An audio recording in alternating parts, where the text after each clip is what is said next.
കഴുത്ത് കൂട്ടിൽ കുടുങ്ങിപ്പോയി. അതായത് നമ്മൾ ഫുഡൊക്കെ കൊടുക്കുന്ന ആ ഒരു പോർഷനുണ്ട്, പാത്രമൊക്കെ വരുന്നത്. അപ്പോൾ അതിൽ കൂടി കഴുത്ത് പുറത്തേക്ക് ഇട്ടിട്ട് പിന്നെ ആൾക്ക് തിരിച്ചെടുക്കാൻ പറ്റുന്നുണ്ടായില്ല. അങ്ങനെ കുടുങ്ങിപ്പോയി. ഞങ്ങൾ കുറേ നേരം ട്രൈ ചെയ്തു.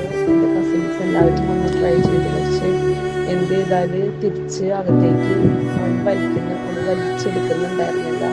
നമുക്കതിന് പറ്റുന്നുണ്ടായിരുന്നില്ല.